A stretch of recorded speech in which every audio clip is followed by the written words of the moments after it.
Can you tell me a little bit how you became involved with the GLC? Yeah, I was involved with the GLC in my early 30s. I'd spent my 20s. I graduated from the Slade School of Fine Art studying film, and I'd then gone in and worked for a film distribution and exhibition group called The Other Cinema, which was a non-profit left-wing cooperative importing, distributing films from Latin America, independent documentaries. In those days, the format was 16mm film, and that was quite a wide circuit, of which the core were the universities, but there were also schools, community groups, trade union groups that used the films that we showed, and sometimes, if it was a feature film, they'd get exhibition in art house cinemas. So I've been doing that, and I applied for the job when they advertised the job. So they advertised the job of the film and video officer in the Recreation Arts Department. The GLC had Recreation Arts Department had previously basically been responsible for parks owned by the GLC and for the South Bank complex, but basically the festival hall, which had a programme of classical music. So their arts policy was very much oriented towards classical music, above all. I think the Hayward was also in there. So the Livingston administration had taken a decision, led by, I think, pushed by Tony Banks, who was the key politician in the arts department, that they wouldn't abandon the traditional responsibility for the parks, which after all was a valuable Victorian public introduction, but they would extend their attention to the arts to some of the modern arts that had arisen since the days of classical music and opera. So they would take on board the fact of technological reproduction, which was a fairly novel concept. In those days, there wasn't no attention. There was the Arts Council had a panel to do with film, but that was originally about documentaries on the arts. But they were gradually extending towards what we would now call moving image, artist moving image. And then, alongside the regional arts associations, all had film divisions at that time.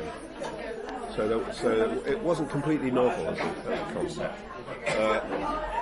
And of course, the film officers in the Regional Arts Association oriented towards the British Film Institute rather than towards the Arts Council at that time. So the fact of the creation of the British Film Institute has meant there's been an infrastructure for state support for film for longer than practically anywhere else in the UK. So they needed someone to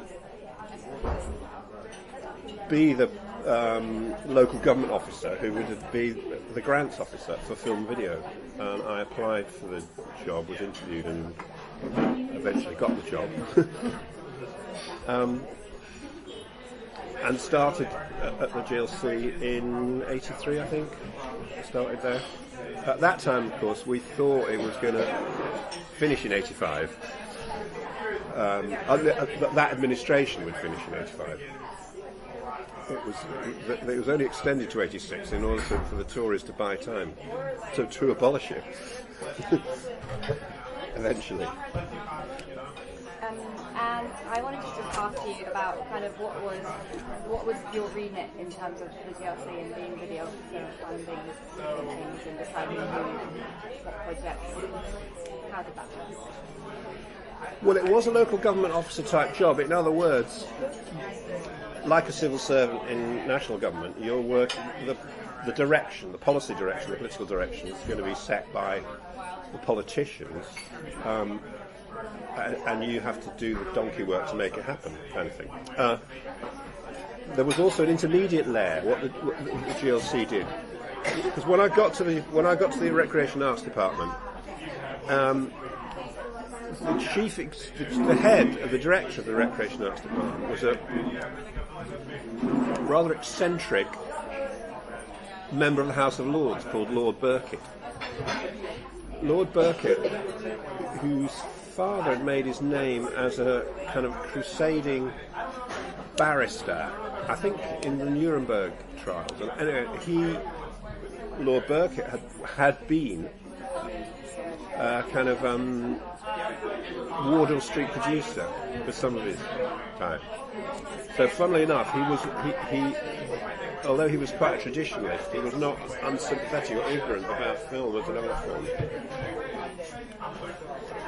The whole of County Hall was, those on the staff essentially fell into two groups, who were career local government officers who'd were building a career over the years serving administrations of different political colours, and then a new wave of then young officers such as myself who were clearly being brought in order to be sympathetic to drive a more progressive policy in the image of the Livingston administration.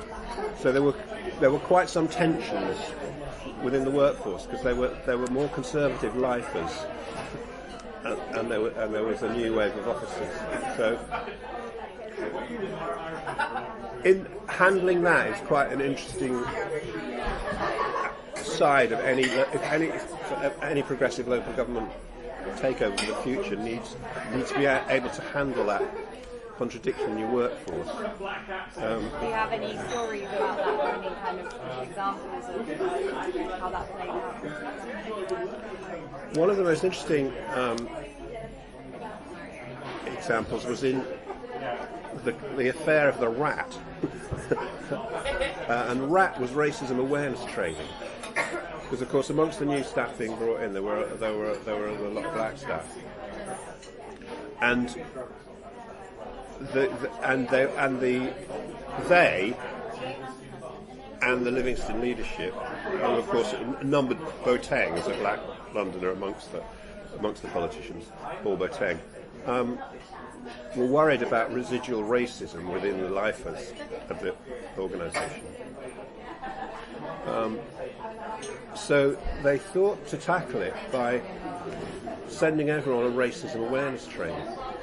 And there was a twofold movement against this.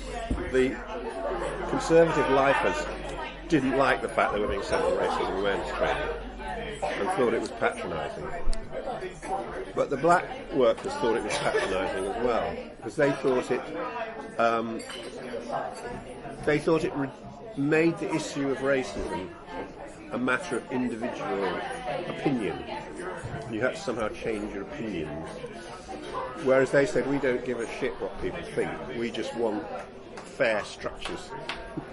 So the idea of institutional racism, which obviously was to come out over this, was to first gain public currency over the Stephen Lawrence case when the Metropolitan Police was found to be institutionally racist. Was actually what was at stake in this argument inside GLC. So the GLC learned quite a lot from American affirmative action programs and introduced forms of racial monitoring and policy for equalisation, which didn't try and delve into your head. That was people's own, whatever they wanted to think, they could think, and hopefully they would change over time. The key thing was to make all public policy matters, decisions, examinable in terms of their impact on ethnic minority Londoners, and obviously fair and equitable, with various positive programmes in different areas. Like one of the things the GLC had responsibility for was the fire service. So the whole issue of they redubbed firemen firefighters and recruited a lot of female firefighters, and there was quite a lot of black workers went into fire, because it's dangerous, but it's well paid, it's rightly. So they were quite nice jobs to get. So that was an interesting example of the tensions around the rat. And I guess I wanted to ask about the different. So I know they had different years with the GLC, different themed years, and that reflected in different what? They had different years, like London Against Racism and Jobs Year. and I was wondering if you could talk a bit about how that might have reflected on the film and video funding arts committee sort of thing. Yeah. I mentioned that as a local government officer, we were answerable to the politicians who set the direction, and of course that was ultimately the case. But there was also, in order to push things forward, the Labour political leadership brought in lots of advisors on subcommittees. So the Recreation and Arts Committee, which was a big, long, well-established, set-piece formal committee, established two subcommittees, one of which was called Community Arts and one of which was called Minority Arts. And those committees had some were chaired by a politician, but they would mostly consist of people drawn from the field who were sympathetic to the Livingston administration, who could advise on the direction of policy and funding. And they in turn each had an officer who led them. The guy from Community Arts was a Liverpudlian, his name I can't remember, and a white guy, and the Ethnic Minority Arts was a woman called Pominda Via, who, if you Google her now, you'll see she's quite well established as a film producer. I think she got a CBE the other year, something. Anyway, she's still around, Pominda.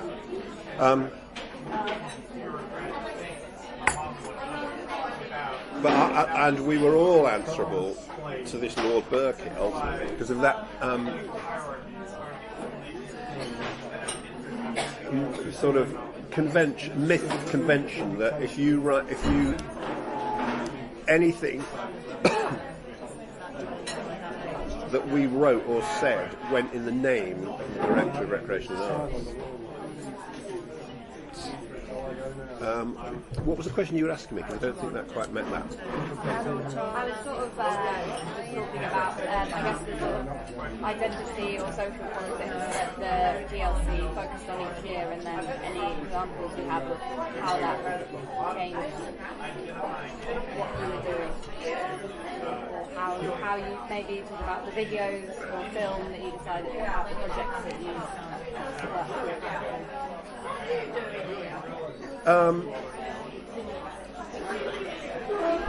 My core appointment was as grants officer. In practice, they didn't have anyone else around who knew anything about film. So anything that involved film, I tended to get dragged into. One of the reasons that I was able to talk a moment ago about the fire service is because I would be dragged into fire safety and cinema issues, for instance. So there were a number of... Sometimes the GLC made films, commissioned films, and then they would need someone to assess whether the budget was appropriate, assist the finance department in terms of stage release, what was appropriate stage release payments and so forth. So one of the... so during anti-racism year, the GLC funded a black London filmmaker of African descent to make a film portrait of Mandela. And you've got to remember this is the time when the young conservatives are running around saying that Mandela was a terrorist and should be hung. So that although Mandela later became recognised for the political stature that he rightly has now, that was not the case at the time. The Livingston administration was going out on a limb. There were these friendly documentaries about Mandela's life floating around on the television in the way that people later became familiar with in the 90s. So that would be enacted. In 1982, Channel 4 had gone on air, and Channel 4 did not make programmes as it doesn't today. It had a series of commissioning departments, and one of their commissioning departments was their sort of offbeat, left field commission department called the Independent Film Video Department, which was headed by a guy called Alan Fountain, whose sidekick was Rod Stoneman, who we have been enslaved together in the film department. He later became head of the Irish Film School in Ireland. And in a four-part arrangement between the British Film Institute, Channel 4, the Great Ormond Council, under a novel industrial agreement developed with the ACTT, the Film Workers Union, what is now called BECSU, Broadcast Entertainment Cinematograph Technicians Union, there was funding for a series of film workshops. And so this novel industrial agreement that the ACTT developed was called the Workshop Declaration. And most of the agreements that the ACT did, obviously, were for feature films in the film industry, or with television stations for television workers. And at that time, the money, the film industry was at quite a low ebb, the mainstream feature film industry in Britain. TV was riding high. There was so much money sloshing around in television. It was unbelievable. I think one of the reasons that contributed to the GLC recruiting me was that I'd been chair of the London grant-aided film branch of the ACTT. So, organising amongst young, independent, political and avant-garde filmmakers. And the Workshop Declaration was a declaration that said, well, we recognise that there are, in this sector, these in the ITV agreement, if you went like 5 minutes over at 6 o'clock, you got an hour's worth of triple pay, the so-called golden hour agreement, because they could afford it.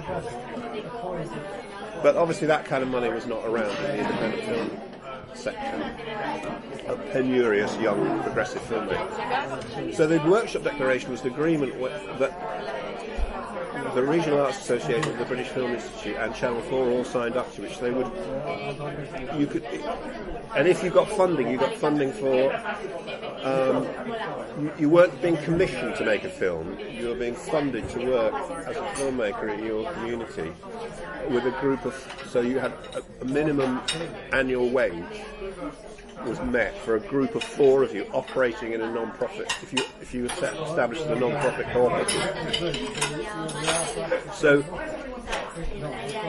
in anti-racism year, the GLC co-funded with the British Film Institute and Channel 4 a number of black film workshops, black and Asian film workshops, to help get that sector moving. Because there were no ethnic minority filmmakers to speak of at the time, of whom Sankofa was one group, of whom the superstar is now Isaac Julian. I don't know whether you know him, but he's an internationally known film video artist with showing at the Museum of Modern Art and Tate Modern, etc. Black Audio Film Collective, who made that the best film I think that came out of the GLC funding, which was Handsworth Songs, and of whom the superstar was John Acompra.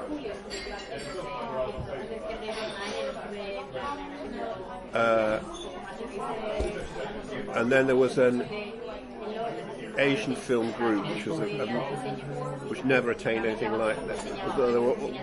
The artistic stature of those two, can't even remember what the name of the group was now. That didn't go a long way. But that was a progressive policy, I thought, and tied in with anti-racism. I was going to ask you how successful, so you kind of mentioned how successful they were, but Do you feel like How successful what was? the GLC's political policy, how successful they were in the long term, aside from creating these sort of new stars?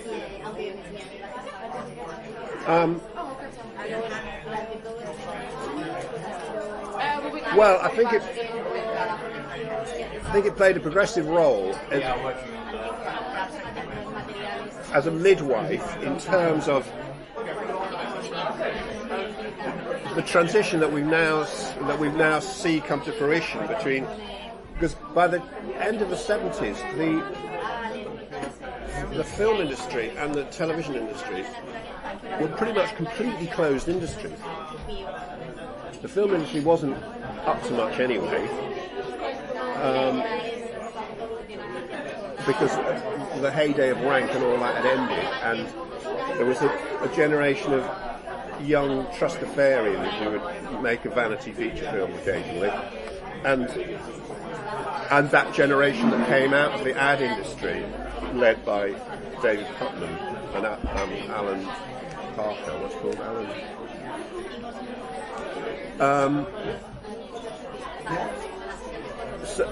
And now, where everyone's got video on their phone, so that's an incredible journey. But that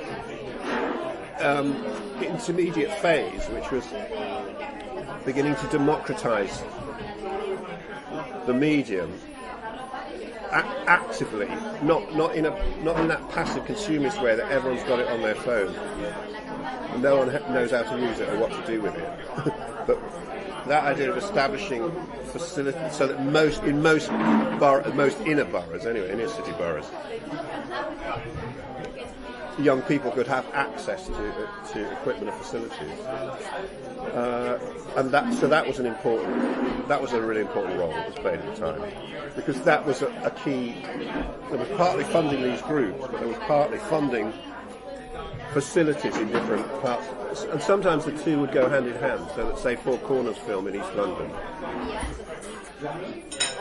again, the GLC co-funded them with the British Film Institute. They were, as East London was opening up and the Heseltine's Docklands policy was unfolding, that they were able to establish a community moving image facility there, which had equipment for community use and a small cinema, and they also made their own films as well, the group.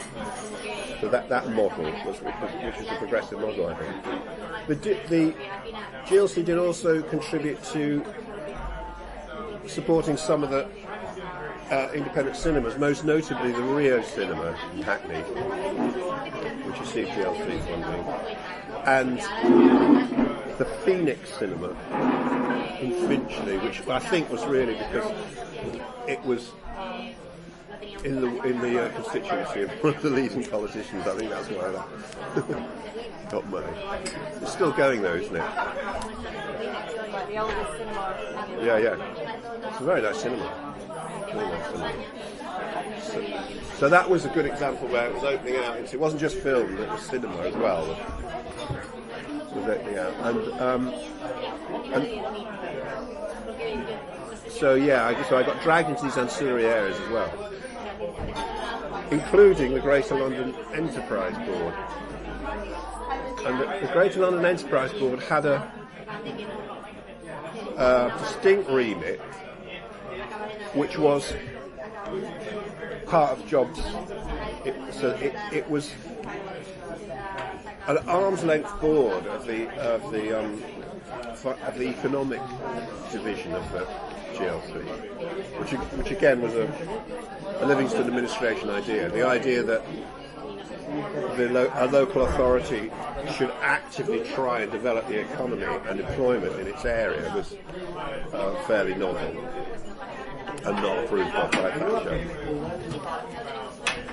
So the Greater London Enterprise Board was a kind of arm's length board which was funded from the GLC, had a certain independence as an economic development organisation.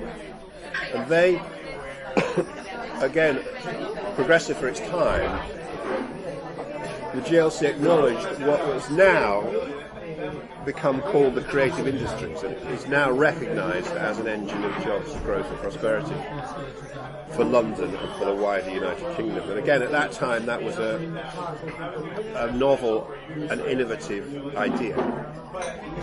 So one of the divisions of the Greater London Enterprise Board was what we would now call the Creative Industry Division. I can't remember what they called it then. Cultural Industries, I think. And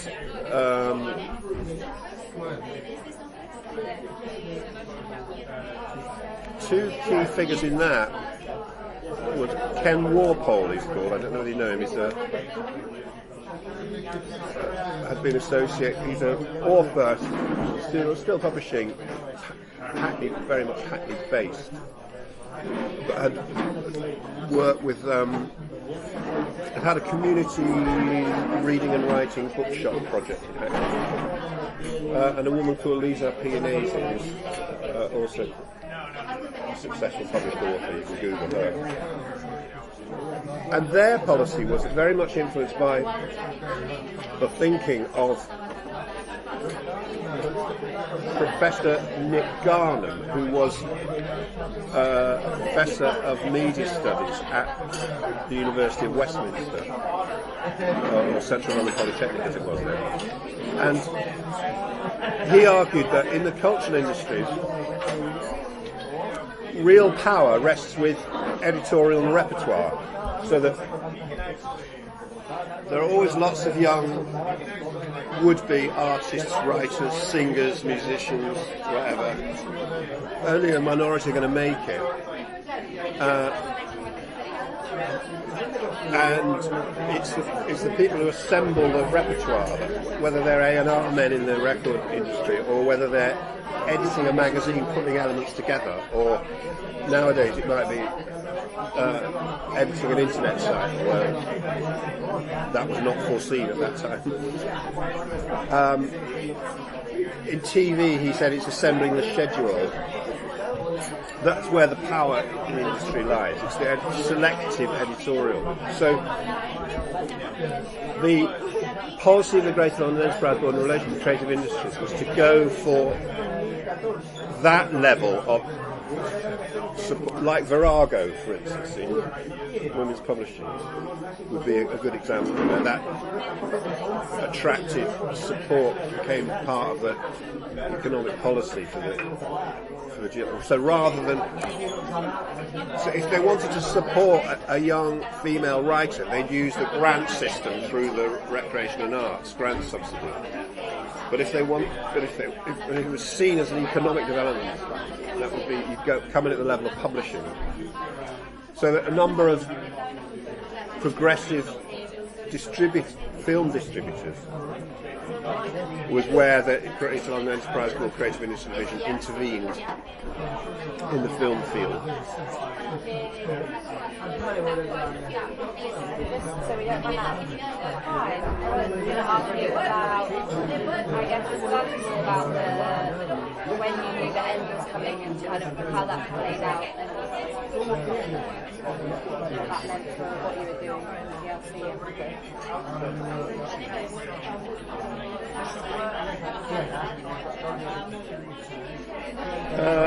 Every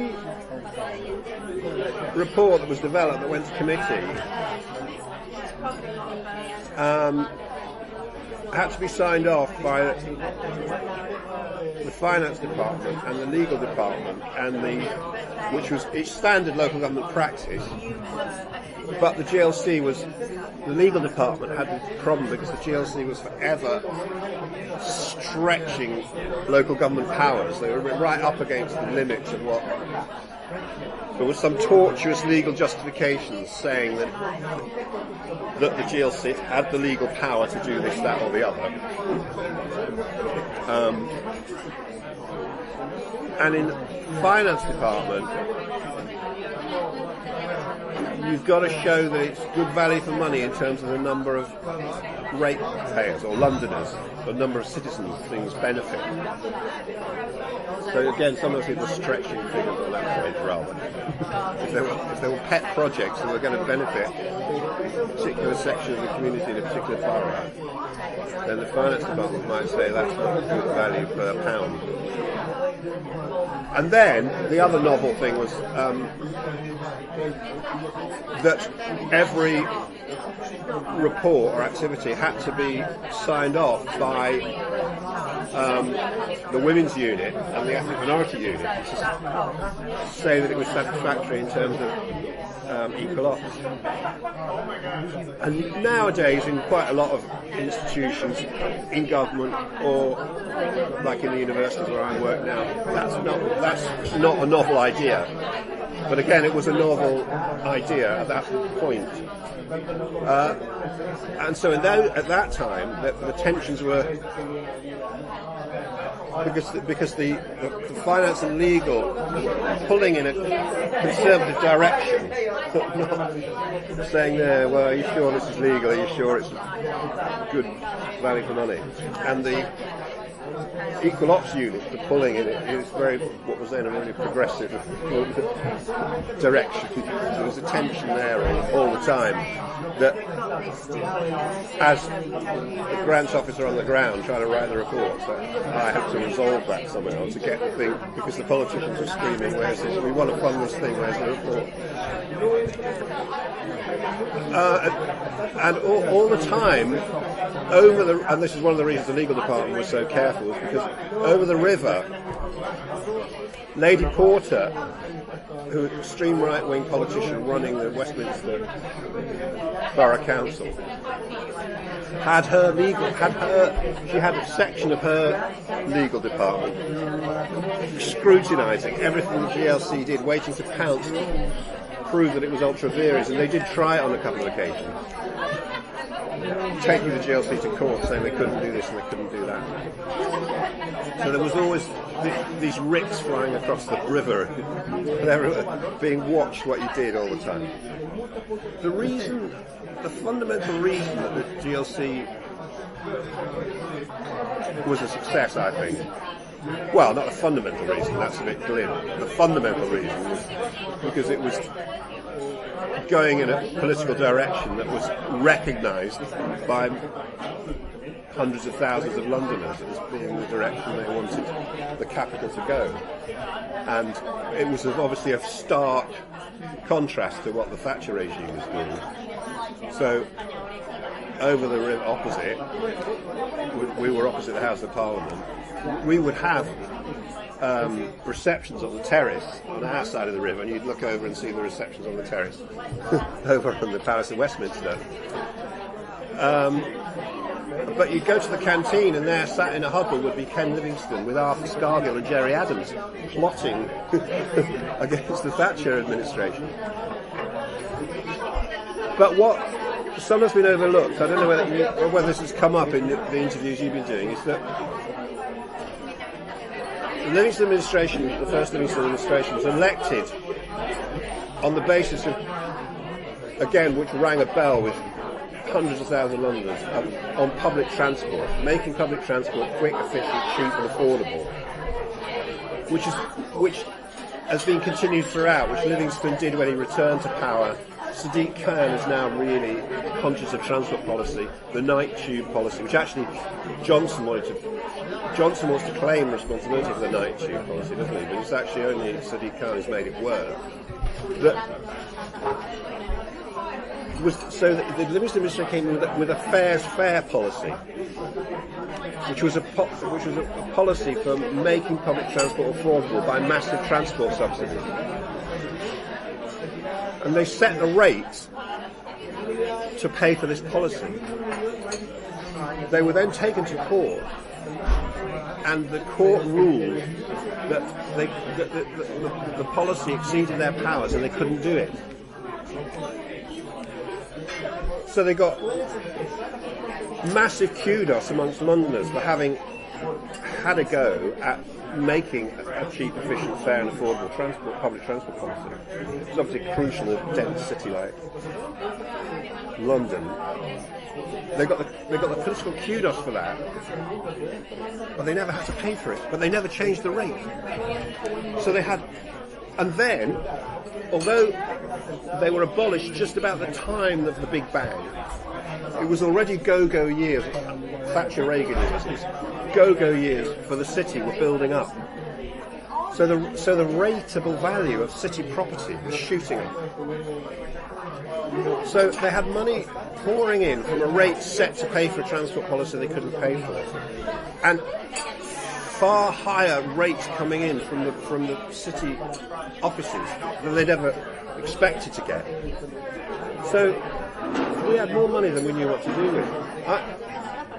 I was under pressure to write the report. I once, as the end of year approached, spent 24 hours in the office on it.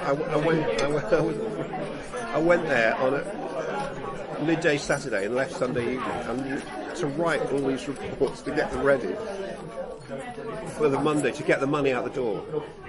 And then at the end, when abolition was clearly going to happen, we were doing these what we called tombstone funding, which is we were trying to get the money out the door to these various arts projects, community groups, film collectives, to fund them at least for the year ahead, so they could get a bit of a bonanza as the GLC disappeared. Can you talk about what you think the biggest successes and/or failures of the GLC were? So you've already talked a bit about the successes, but what do you think some of the failures might be?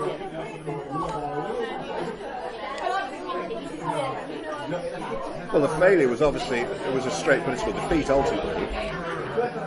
It was abolished, as were the comparable metropolitan councils in the other urban areas, all of which were Labour controlled. And that was part of the wider defeat of Labour in the Thatcher years,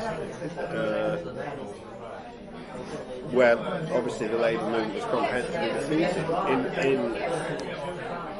So the abolition of the GLC, the dismantling of the metropolitan county councils.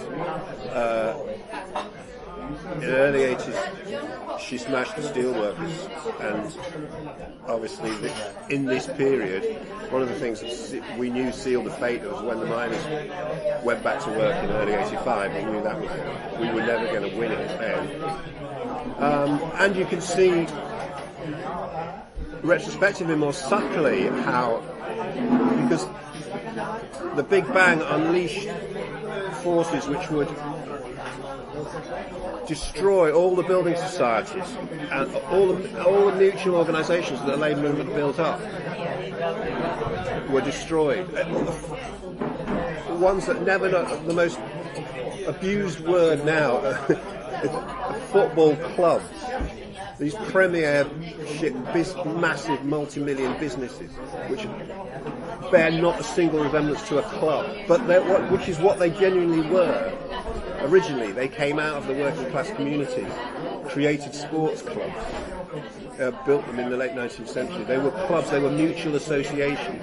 So all the mutual associations that the Labour movement built.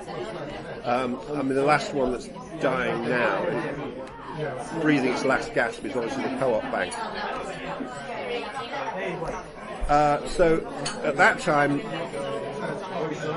the movement traditionally was thought to be led by the trade union movement.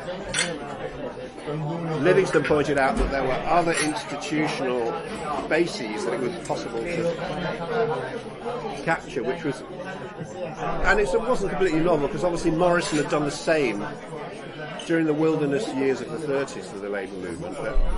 That what presaged the 45 victory was Morrison's control of the LCC and using that to build a lot of affordable housing, introduce inner city health policies and so forth.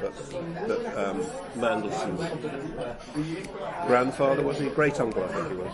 Herbert Morrison carried out. So it had been tried before, but Livingston gave it a new, for that time, a new progressive, innovative inflection with, because it was all what we now was institutionalised by the Blair government and was accepted by the Tories, even would at least they give lip service to it, which is equalisation of opportunities. All that was introduced by the GLC was the channel by which that entered the mainstream of British political life. Was equalisation of opportunities. So across a range of fronts, they had the parks department. They had the parks, but the idea of having these various festivals of the oppressed was again an idea. I think Livingston took it from the big Communist Party festivals in Italy and France that they always hold, and it was modelled on that, the L'Humanité Festival and so forth, that were brought in, and this progressive address to culture that was not. Culture didn't mean high art necessarily. Culture could address the new art forms that had arisen in the 20th century. So yeah, there was a range of. It was a strong legacy. I don't know whether you got ideas on why it was defeated. Whether you think there were things it should have done it didn't do. I'm not sure about whether it being defeated or I'm not sure what they could have done, but if you have any ideas on how perhaps they could have made structures that could have outlasted the DLC, which obviously they did in funding a lot of different things. But I guess it's kind of going on history now, we're just having a bit of a chat, but it's probably good because you're going to have to go. I'm going to have to go shortly, yeah. Yeah. Go in about 10 minutes. So, I guess it's just about kind of how some things were funded and then suddenly funding was gone and they've got used in sort of time where they had money to do certain things and how that affected. Yeah. I don't have a strong opinion on it, but I just want to know what happened there. Yeah, well, there's always that issue around grant funding, isn't there? Whether you say some things are not going to market survive, but they're worth having, so you pay for them, or whether you see it as a transitional stage to them getting on their feet and making a living for themselves. I think one of the reasons that those guys at Julian and John Confra have, because the opening of Tate Modern has signalled this completely new direction in the now, in the 21st century, people got used to it. There's a massive more social salience for the institutions of the art world than there was before, of which Tate Modern and its massive success as a tourist attraction signals. So, modern art and people has got a huge following now. The Turner Prize, the Frieze Art Fair, Tate Modern. There's a massive following for it, which was an institutional base that was not open to young filmmakers in the same way at that period. A key midwife to that was Liz Rhodes. I don't know whether you run into her. She was a filmmaker who came out of the London Filmmakers Cooperative, was an art school lecturer and filmmaker, and was on the community arts panel as an advisor for that. She was a strong feminist.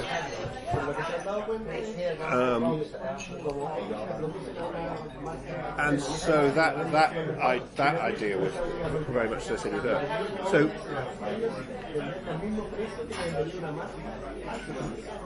that transition of avant-garde film through to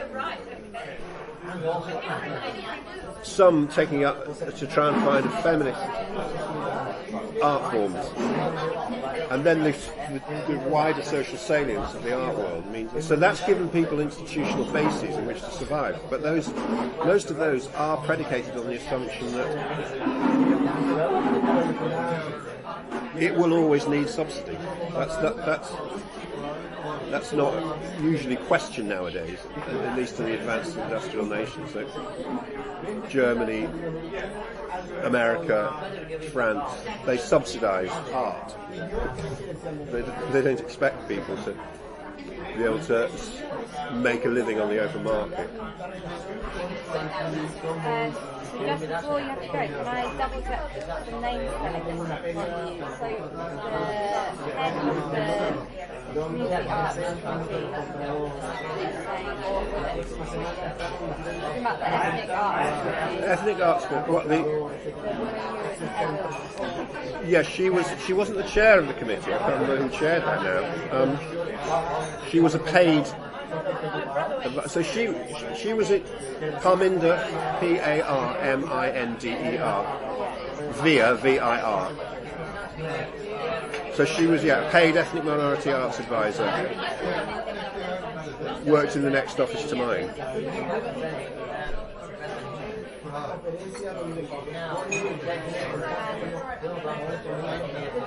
So you told me about the committee that was talking about film distributors. There was your committee and there was the... What, you mean the Greater London Enterprise Board? Yeah, the Greater London Enterprise Board. Who was the head of that? I can't remember who was head of the whole thing. It was the Cultural Industries Division. Yeah. Was Ken Warpole, Worpole, and Lisa Apianese, Lisa, Lisa, and then I think you spell Apianese APPIGNAESI,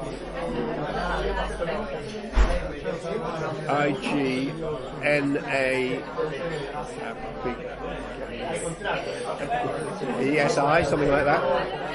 And they were influenced by the theories of Nicholas Garnham, Professor Nicholas Garnham.